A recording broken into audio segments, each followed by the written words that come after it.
So without further ado, I will introduce Frank Morrill, who is here to present Worcester's People of Colour Community Part 3, and it is about the Beaverbrook community in Worcester. Thank you, Frank. Thanks. So thank you all for coming on this wonderful night. And we'll start off by looking at William Bullard. I'm going to go through some stuff about him. I've come to know him rather well after owning these for many, many years and researching for thousands of hours. I feel like I know him well. And this is him. His home is to the right. You'll see more. And this is going to be a little talk about Bill. I call him Bill. I know him pretty well. It's fine. That's Bill up in the upper right-hand corner. That's his brother Marcus. That is the house in North Brookfield. You'll see more of that coming up in a moment. Sit right in front of him. This person right here is his mother, his grandmother. That's his cousin, Bertie. That's his brother Marcus, who found him when he killed himself. He's the one that found him. And that's his sister-in-law. And this is Robert. I'll talk a little more about Robert later. I got to meet or speak with Robert, this guy right here, his two daughters. One of them has passed away. That was a thrill for me because they could tell me all about Bill. And I said, what do you know about him? And they said, well, we knew we had an Uncle Bill. You say he was a photographer. We didn't know that. So they weren't real helpful in that regard, but they were helpful because they'd been to the house. And interior pictures I had, they could recognize as being his house because they weren't labeled. Most of this detective work has been trying to find things like that. He was a jokester. You rarely see a picture like this at that time where they're laughing or joking. You just don't see it. And he liked to take odd pictures. I'll show you some. You'll notice by looking at his shoes that he did a little bit of walking. This is him out here at the house again in North Brookfield, and he's holding on to a sunflower, and he put his derby hat on the other sunflower. He did it two ways. You could have a mechanical, even at that time, you could have a mechanical way to push a button. In this case, I'm sure he set it up and had his brother, who lived there also, just click the picture. Here he is in North Brookfield, the Common. He was about my size. I can determine that by him standing in doorway, standing next to clocks.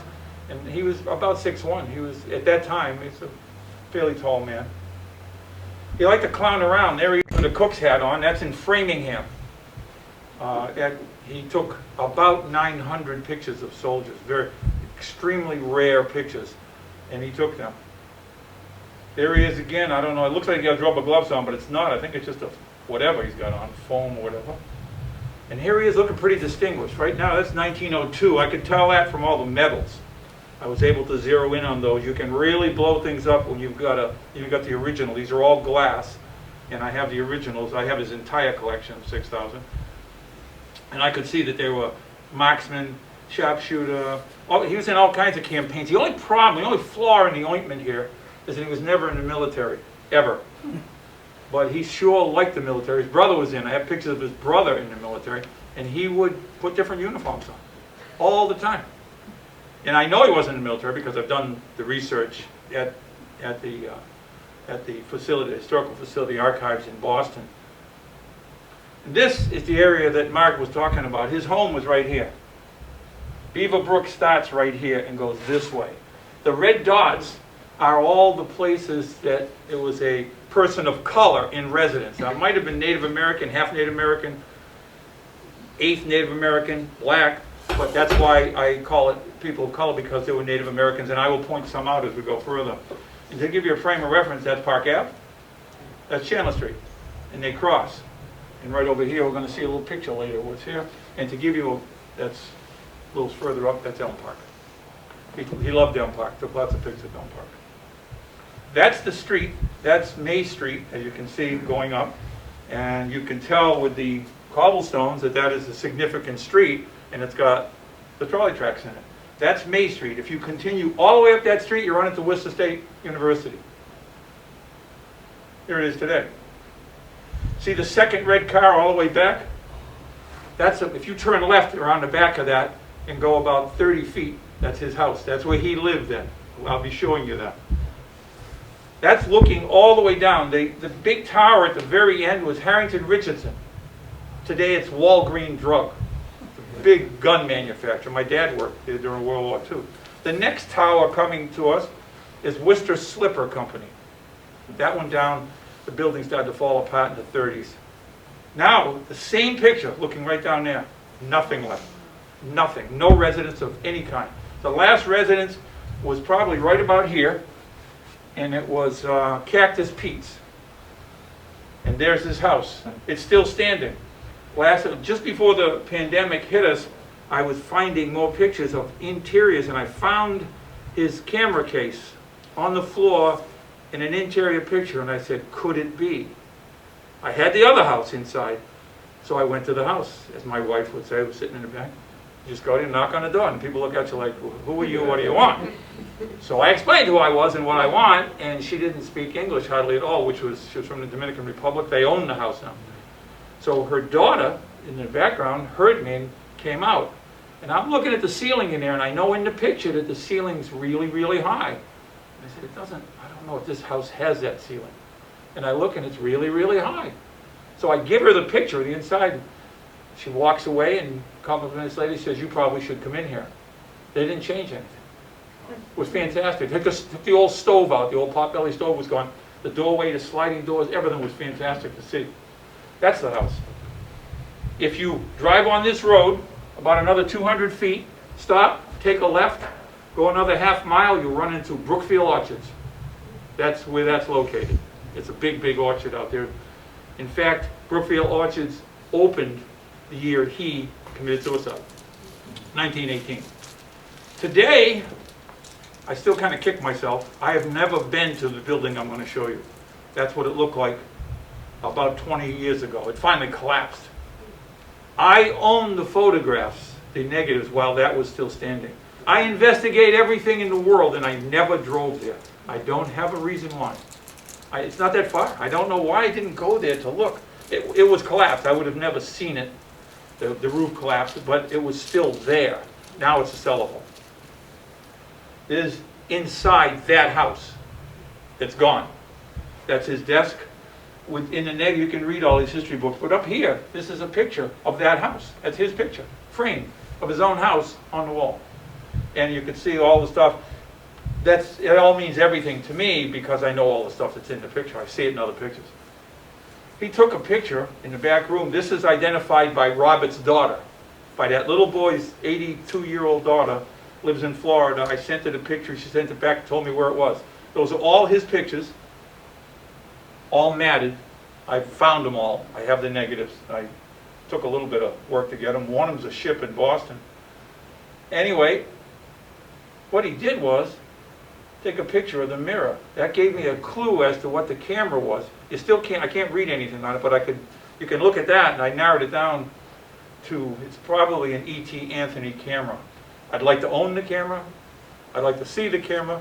No idea where that went. Remember, we're talking about a negative starting in 1894. He died in 1918, and the collection's still completely intact, in perfect condition. And I'll explain why. So I had research questions. What am I going to do? First question was, how did he learn this skill? Well, how do I know he had skill? When I first started to know I had a collection of people of color, I brought him to the Antiquarian Society.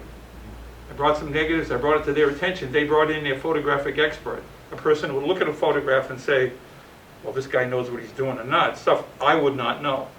And they immediately said, it's a highly technical skill. Where did he learn it? No idea. He never had his own studio. He never belonged to a photography club. I have researched everything. All the clubs had memberships in Worcester. That's where he lived. He didn't apprentice for anybody. I think he learned it on his own, and you could. Tough to do, but he did.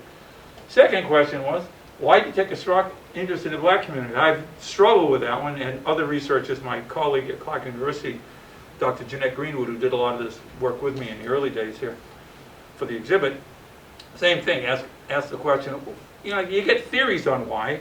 He had a grandfather who lived on Birch Street, right around the corner, over towards Clark. That grandfather was in major battles in the Civil War. Did he bring back a former slave, as many in Worcester did? They would bring them back, use them, pay them to be aides or whatever, just to get them out of it. Did he do that? I don't know. I have a picture of his grandfather. I have his grandfather's autograph in his autograph book, with everything with it, but I don't know. Did he sit Bill down and say, you know how difficult it was to be black in the South? Do you have any idea? Maybe he was empathetic. That's still an ongoing research. Did he frequently sell his photographs as a means of support? Well, he didn't have a lot of money. He didn't do a lot of other things. Up until 1900, in all the directories, he's listed as a laborer. 1901, he's listed as a photographer. He was taking them earlier. His very first picture was taken in Rhode Island of a ship going by. And then, what inspired him to travel to so many communities? 44 communities. He went as far as Buffalo, New York, and Niagara Falls. And he was a clown. I have a picture of him out. If you've ever been to Niagara Falls, there are little islands in the middle of the river. You could walk out, Goat Island, Green Island. He's out there with his leg up on a chair, like one of these chairs.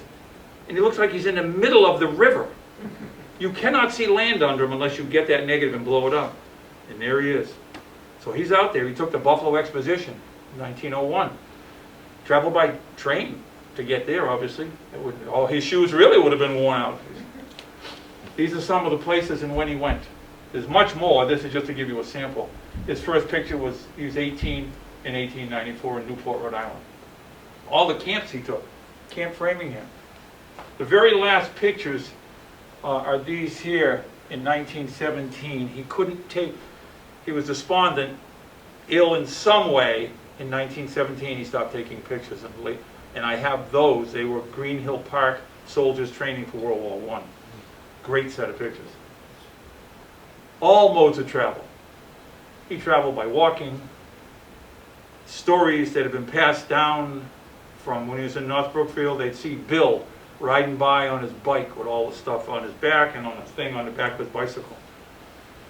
I don't have any evidence that he ever traveled by car. He lived till 1918. He must have ridden in a car, but he went by streetcar because they came out to East Brookfield and he could ride on those. He took a lot of streetcars. But we'll get to more of that later. But horseback, I know that he traveled by horseback, by wagon. Kind of an interesting. Here's one of the early ones. I wish this wasn't cut off, but Lake Lashaway, 1898. I found this almost by accident, looking in the Brookfield Times, 1898.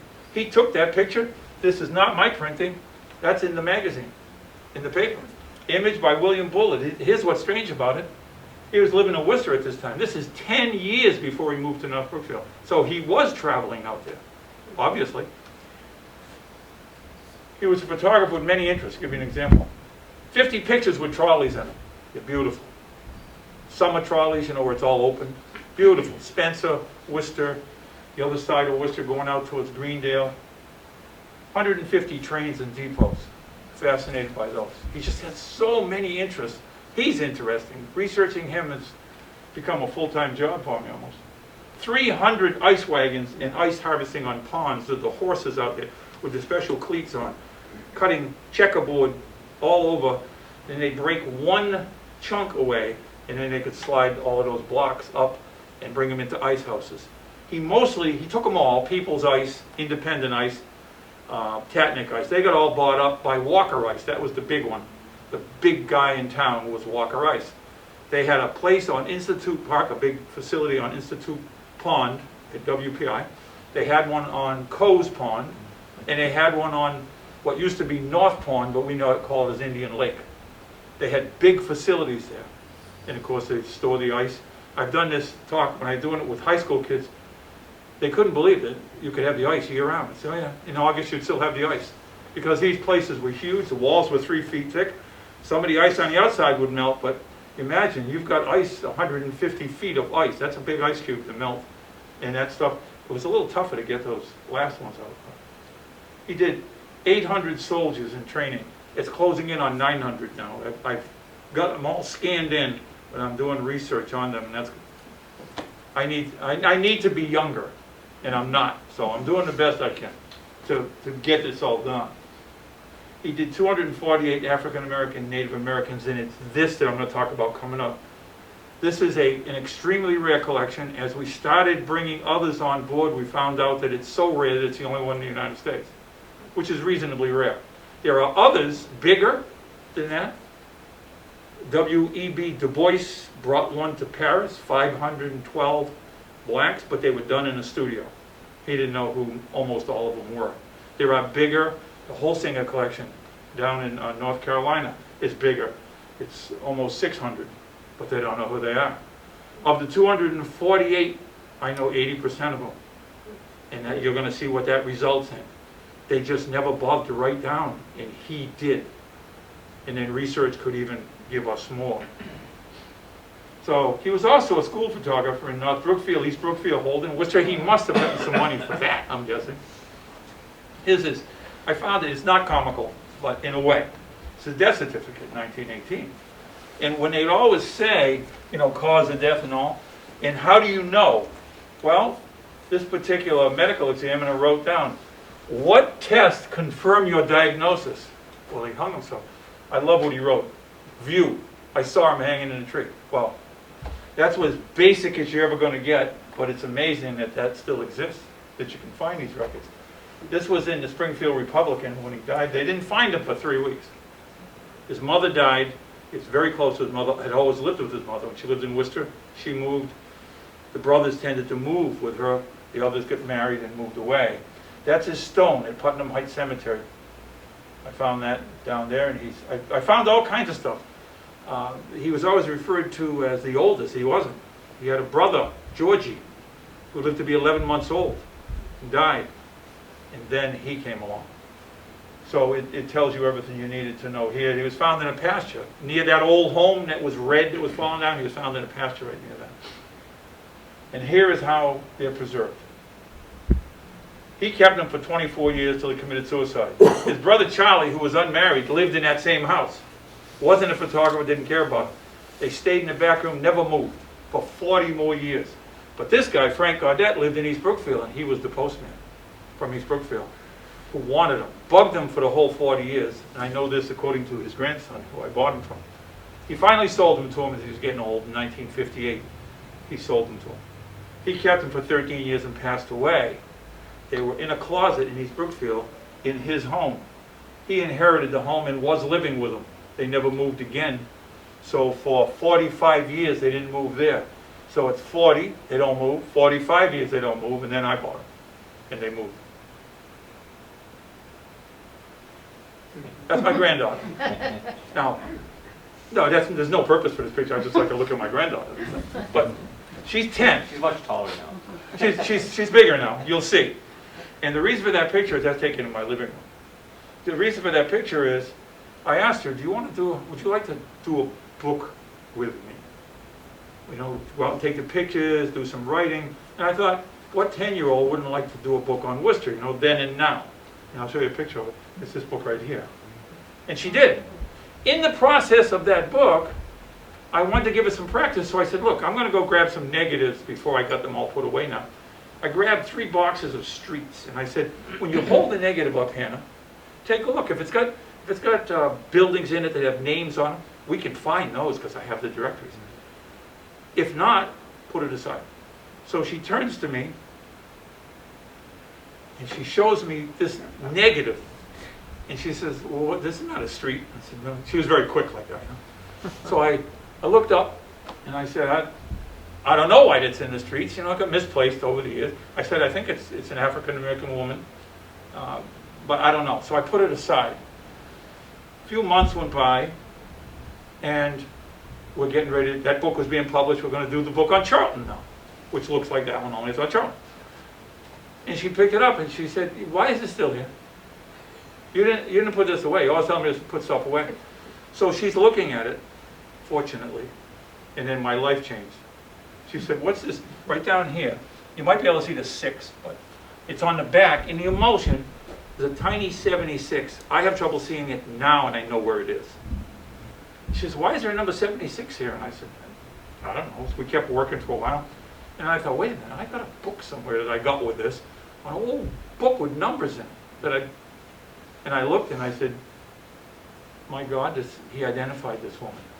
And that started the work of finding them. We have found a lot. She was born into slavery in 1832. She was born at the Mulberry Plantation in Camden, South Carolina. She wasn't a Perkins. She of course, took her husband's name, who's coming in a moment. She died in 1924 in Worcester, 92 years old. That's her husband, Edward. We're able to identify Edward in a few pictures because the first knuckle on his finger is missing right here. Now, it gets really, really interesting. She's buried at Hope Cemetery, and so isn't he. Many of the individuals see are buried at Hope. I spent a lot of time at Hope Cemetery. This is his sister. Edward's sister, this here is Rose Perkins, and this is Edward. This is brother Abraham.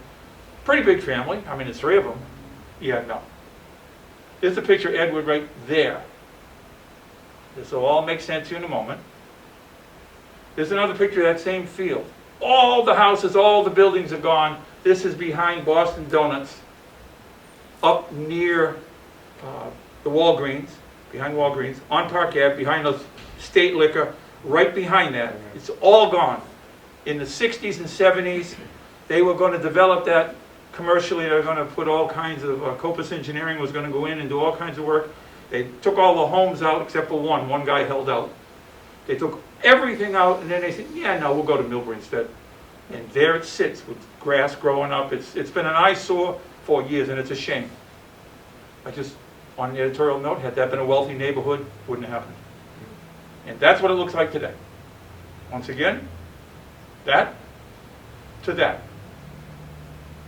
That actually looks pretty good. It looks worse in the winter. Now, I said that was a good-sized family. This is a Bullard picture only. If it's not a Bullard picture, I will tell you, of course. This is a Bullard negative only because he took a picture of a tintype. That's a tintype. And her name is Letitia Perkins. And that's her husband, King Perkins. Look when he lived. 1802 to 1912, 110 years old. He was born a slave, obviously. Lived almost as much time as a slave as he did not a slave. That's him.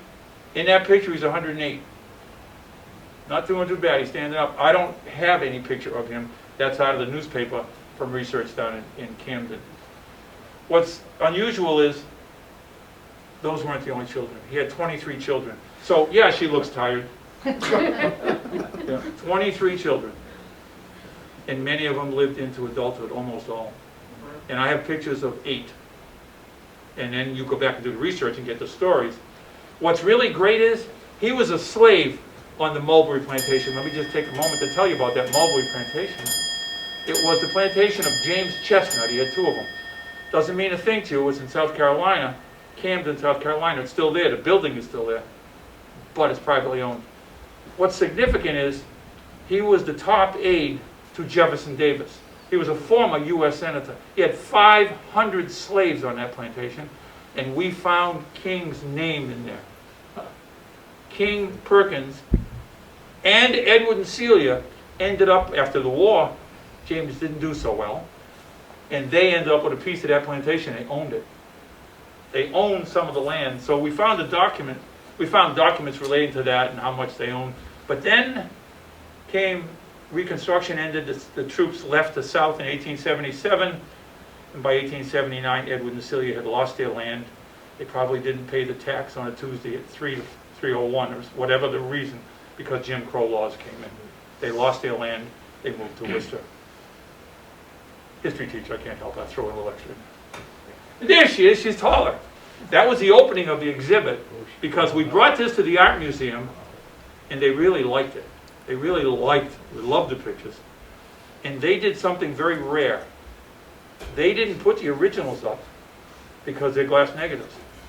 They thought about it a while, because art museums of that nature, and that's a big art museum, they put up originals. They thought it was significant enough for the city of Worcester, and that his skill was so great that they made prints. And there she is today. That was freshman, this one here. Freshman in high school, freshman in college, and with my wife, who's trying to hide back there. That's what it looked like when you walked in. It was 3 rooms and a hallway. It was a beautiful exhibit. I'll always be grateful that they did that. It went national, and then it went international. We even had some hanging in Africa in ambassadors. We did a Skype one day, And I had to pinch myself a few times talking to the ambassador of Ethiopia. She showed me around the house with all my pictures up on the wall, you know, temporarily. It was kind of cool. Didn't give me any money, however, but it was cool. And this is the people I did some of the research with. This is Nancy Burns, who was the curator at, who opened the door and started the talks to get this exhibit up and running. They redid the rooms completely, color-wise, everything done over.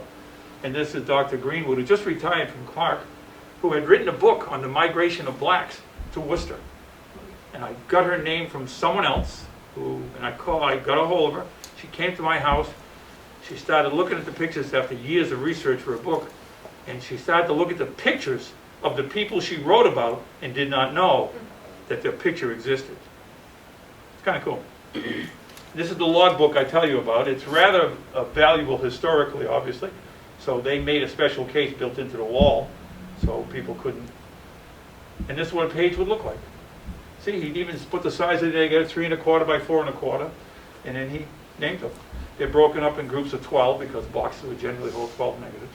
That's another page there, 4 by 5. And then they made a special case and put in a bunch of the negatives that I gave them to for these pictures. They grabbed a bunch and you walk up to the case, the light would go on because you don't want to have it on all the time on the negative. And that was really nice. And that's kind of what it looked like. People checking it out. This is the great, great, great, great granddaughter of Edward and Celia. 4th grade teacher in Worcester. Had no idea she had a history. It actually was a, meeting with her, and many times that we have, it was a touching moment to hand these pictures to her and let her look at them. And her daughter was looking at them. She's got another great added on. And here she is with her 4 greats, grandfather, aunt, and uncle. Kim Perkins. Rather neat. And this is James and Jenny Johnson family. He died right after this picture was taken. I'm not sure what the illness was. He does have a very large growth on his forehead. We weren't able to tell what he didn't say that was related. But to his right is little girl Jenny. The taller girl is Rose Mabel, went by May, and that's his wife Jenny, who was born in Charleston, South Carolina. He, however, is 1/4 Nipmuc, 1/4 Narragansett, and 1/2 African American. And that's when we found that, we knew we had to make sure it was people of color in the title, because we found others after that, a number. That opened the door for that. This is Lena and Blanche Jackson. A couple of you people remember, I don't know if you were here, the last one I did 2 years ago. I had her granddaughter here with me, who wasn't able to be here today. And this is her on the right. Bonetta Kufor. This was at Clark University when this lady came up. Her name is Deborah Willis, Dr. Deborah Willis. She's got 28 books on African photography. She came up to talk on these photographs. She's considered the United States leading expert on black photography, and she said she'd never seen a collection like this. She's really nice, really enjoyable to talk to lady. She came up with her husband and did a talk at Clark. That was 3 years ago, then? Probably 3. Hard to tell. Before the pandemic by quite a bit. And again, Bonetta over there. This is Bonetta here again in her home, in her mother's home. She died at 94 just before the exhibit opened, and she was so instrumental in helping us. So this is her mother. She's 94. That's her mother. This is Jeanette talking with her here. She, at 92, we interviewed her extensively, and I've got it on video. She knew everything. She knew people. I said, do you know any others that have relatives that far back? And she started giving me names. And I said, do you have a phone book? Do you keep this? She said, no, I have the number. And she just say it. I know. I said, she told me Mrs. Hill lived on Perkins Street. I said, up off of Lincoln Street on Perkins Street. And I said, do you see her? She said, oh, I haven't seen her in, I don't know, 15 years. I said, you have a number? She said, sure. She rattled the number up. I thought, I want to be like that at 92. She was actually good right up until she died. Mentally, she was very sharp. I wish she had made it. We all wish she had made it. She was so helpful. Her great-grandmother, this person's grandmother, was Bethany Vaney, who lived to be 104, lived in Worcester on Winfield Street. She became famous because she was born a slave, escaped up here, went back to get her husband, tried to get him out from slavery, and she wrote a book. She wrote a slave narrative, which is anyone can find to read. And she told the story of standing on the slave block, and someone gave her some stuff to put in her mouth, like soap, and they said, just keep sucking on it. When they come over and put their finger in your mouth and open, she told me this stuff. And they open your mouth, you're going to foam all out. They won't bite you. You'll stay with your kid. And she did. She stayed with her kid, who was this kid's mother. It's a good story, Charlotte. And this is one of my favorite stories and one of my wife's favorite stories. We just went south to take a little vacation to be with my brothers and my nephews, just away from everything else. Oh, one place we stayed for a couple days, 3 days, was with him. That person there is his great-grandfather. He died in 1902, born 1834. David Thompson Oswald. He was a famous musician, had a big obituary when he died. That's a viola, by the way. It's a giant violin.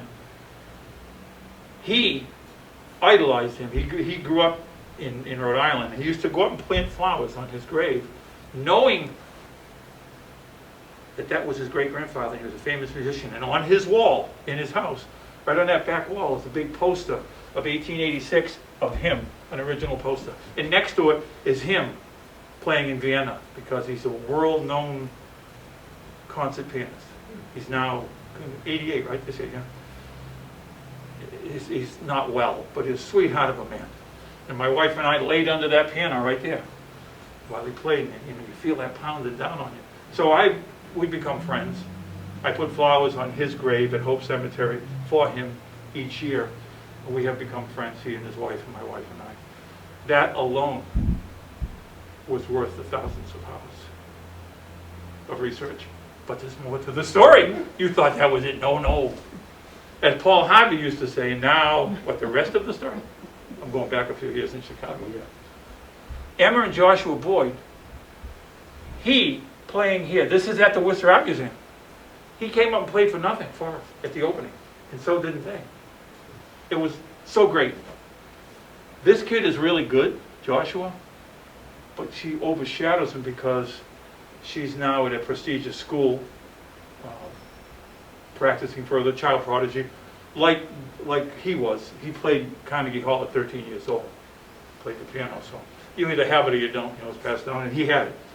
Here's what's cool. He did not know they existed. The family knew he existed, who he was. They didn't know, because they're two more greats, 3 greats removed, same family, different daughter. Same family, different daughter. He had two daughters, both musical. And so they got to meet, and now he has become a mentor for her. He never knew what his great-grandfather looked like. So we were having an exhibit, we couldn't let the pictures out. The museum asked us not to. So what else do you do? Jeanette and I hopped on a train and we went down to Silver Spring, Maryland, to his house. We opened it up, I still remember. Quite a moment. We talked for a while, we showed him pictures.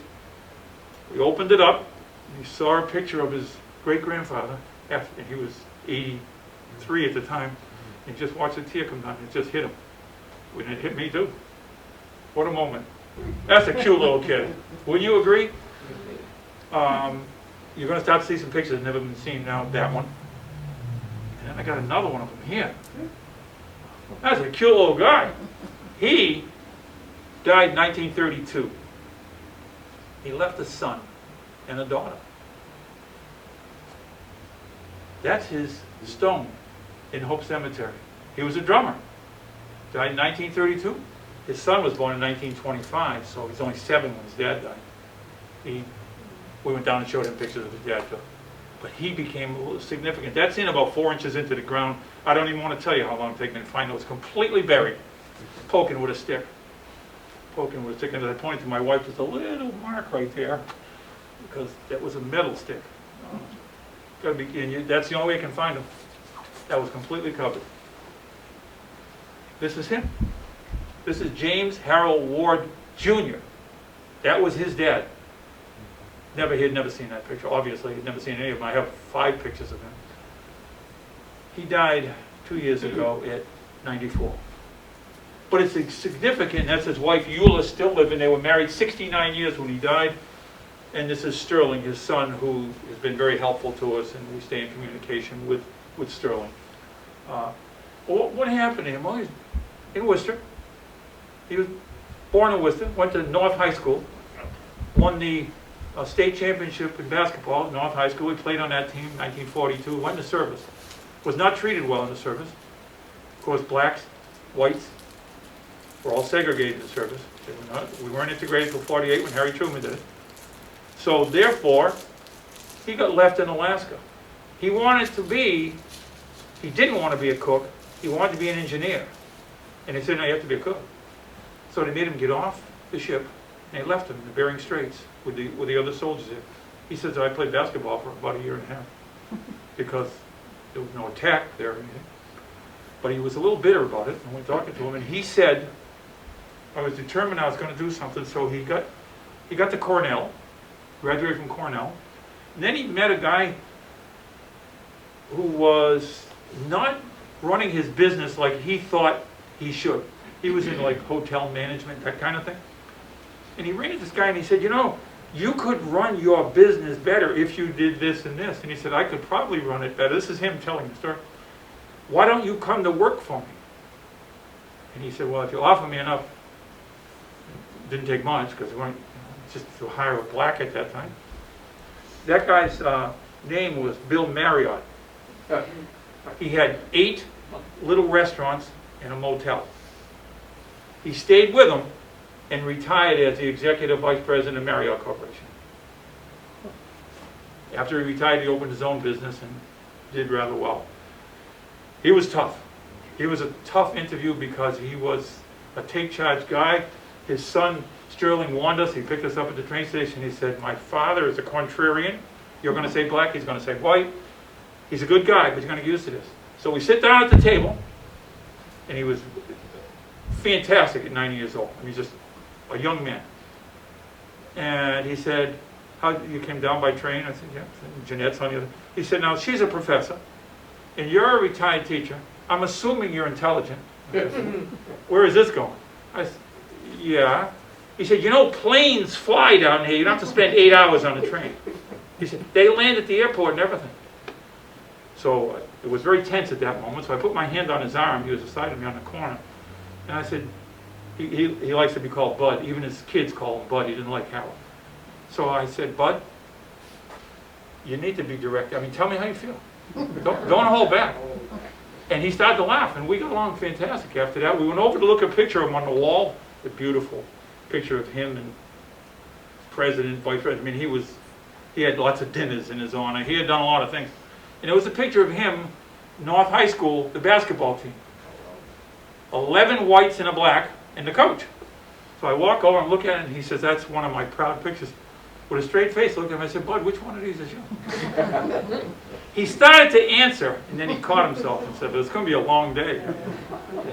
It was an enjoyable visit. This is the Reverend William Perry. You're going to see, he lived at 13 Parker Street. Now it's a factory. Across the street from, straight across the street from National Glass. It's a factory.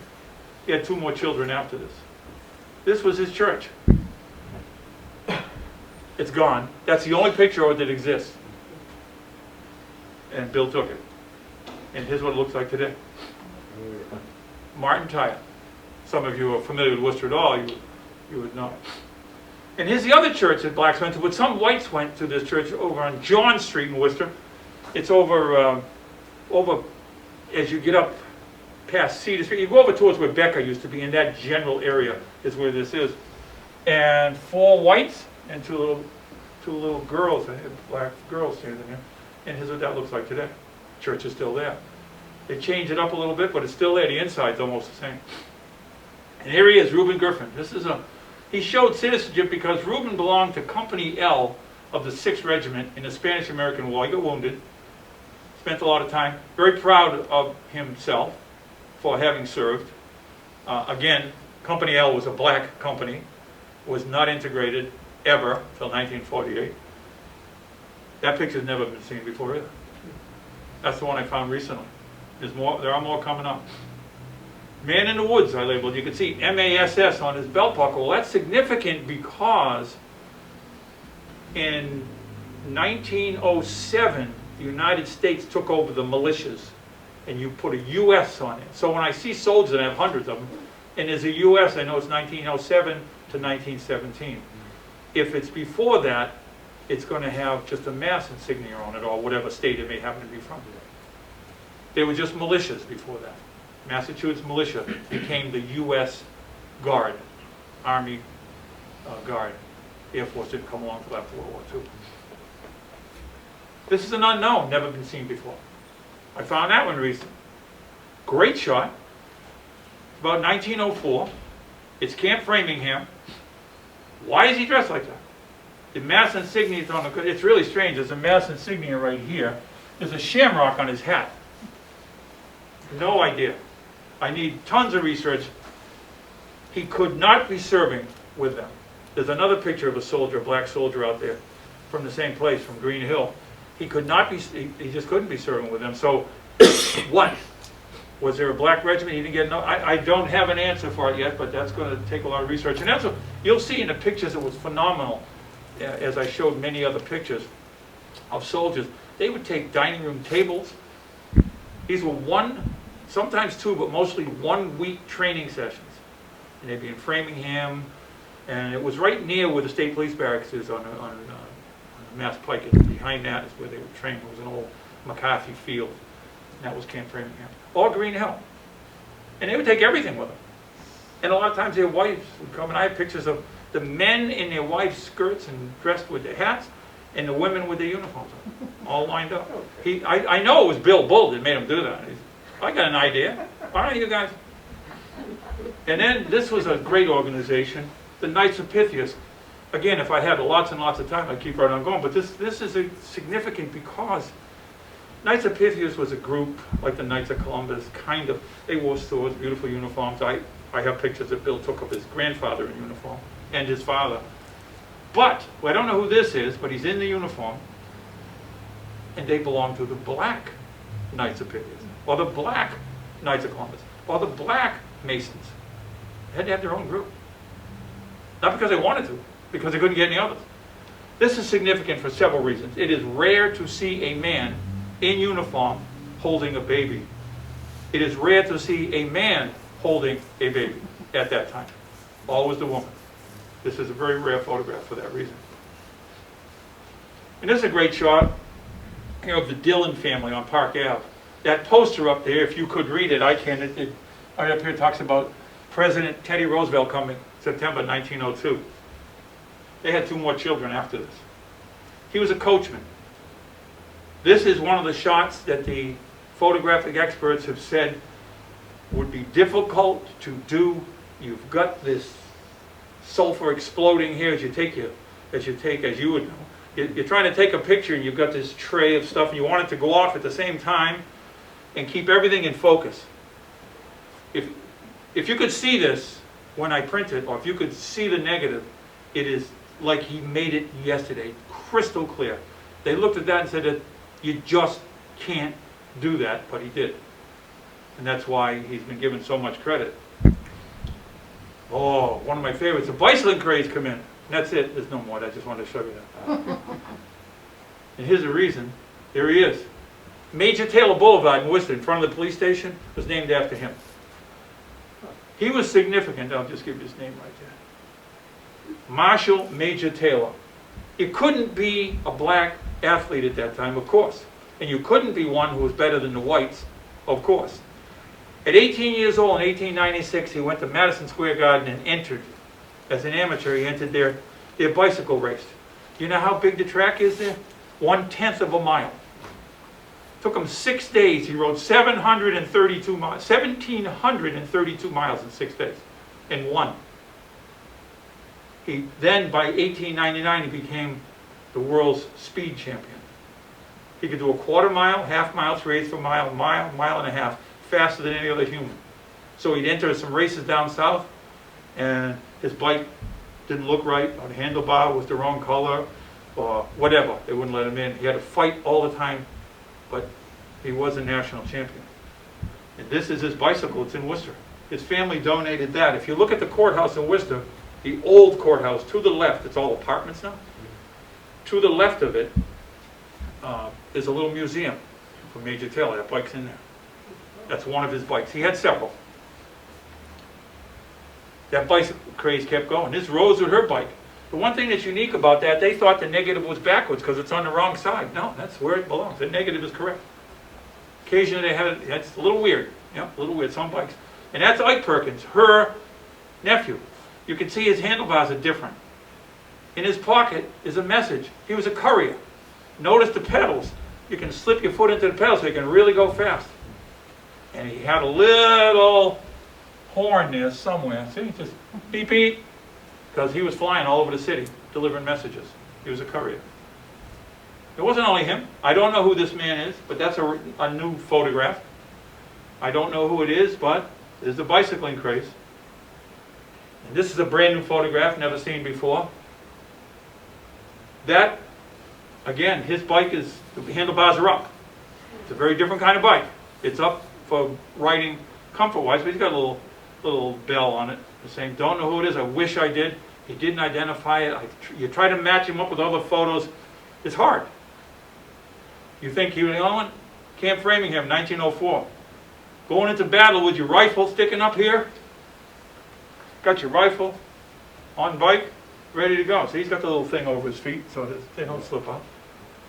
I'm hoping he wasn't going into battle with that. And he wasn't the only one, look at that.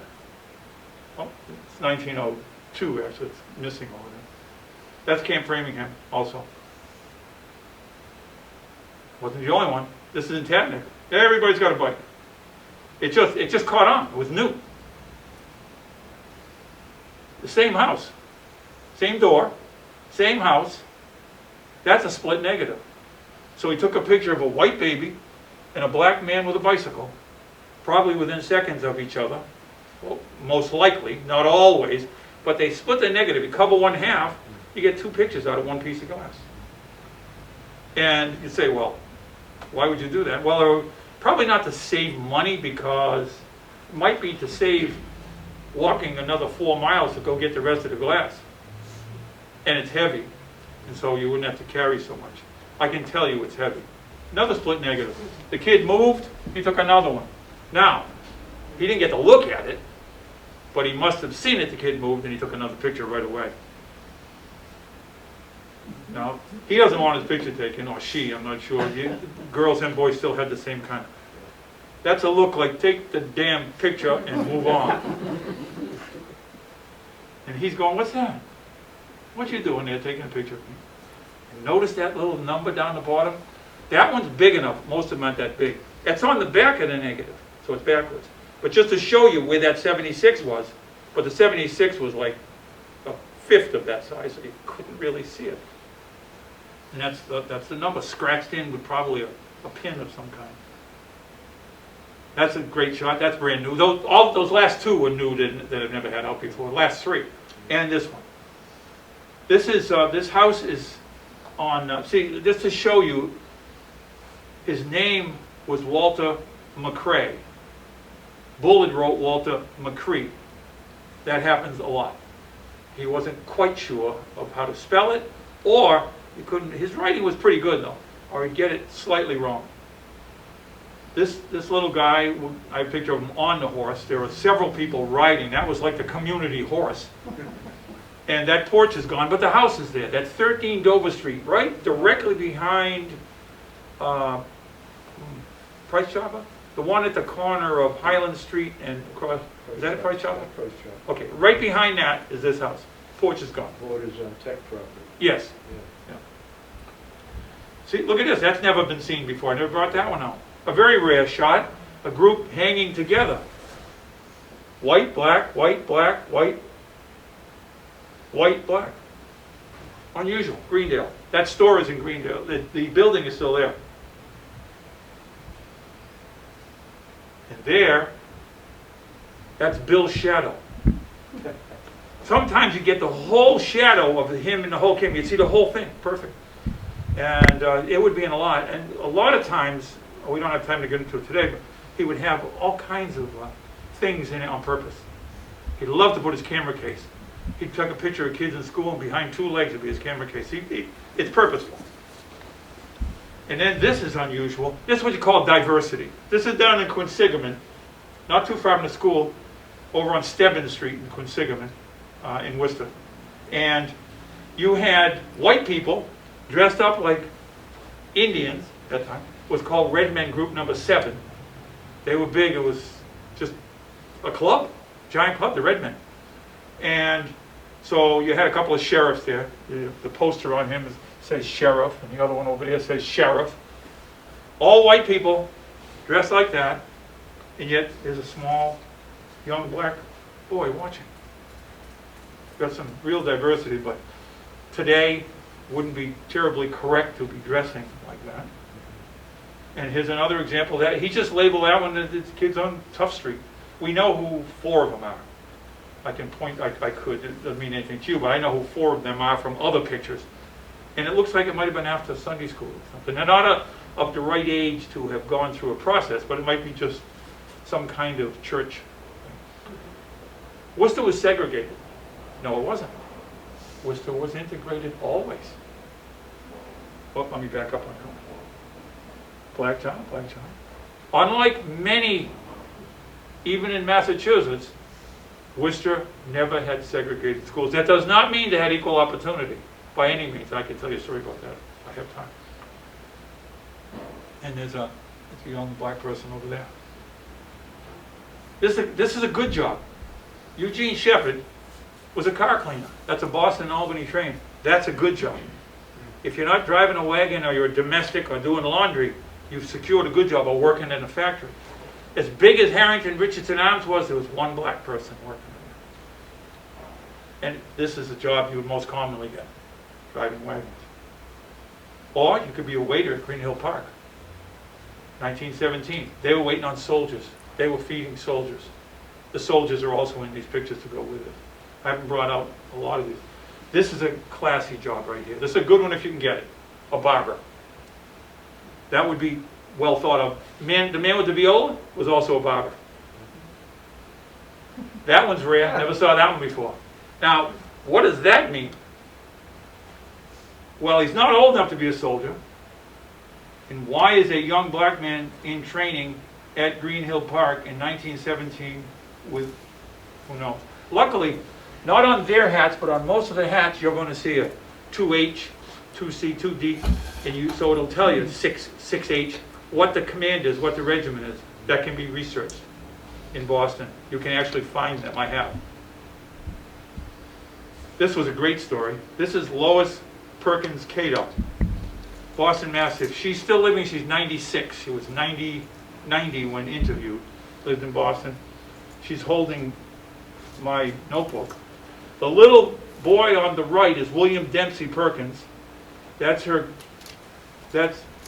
father. That's her grandmother Angeline and her aunt Nellie. She knew them well. What was great about this and why I included this rare photograph? This lady owned that photograph, passed down through the family, the original. We've only run into it twice, one in New York and one here, where the actual original still exists, the photograph, not the negative. This is a great shot. Raymond Schuyler and his children. I've gotten to be friendly with this guy's children, Larry and Nick Schuyler. That's Nick on the right, Larry on the left, at what used to be Tatnick Booksellers, a little cafe there. We went there, we showed them that picture. They had never seen it before. We have others. They had never seen them, and they were so happy to see those. And coming right up on 1 hour, I'm right on target here. That's at the museum. You see Nick on the right, Larry right next to him. And right over there is the picture hanging on the wall that you just saw. So for them, and that's the family. That's the whole family. All descendants. And that's the reward of research right there. That isn't all by any means. That's the most we can get at that one moment. We've reached nearly 100 descendants. We're in the 90s. And to me, That says about everything. And if you want to know more, just type that in, and you'll see, I have a website at Clark that has a lot more on it, much more. And it's up permanently. There, you can look at it.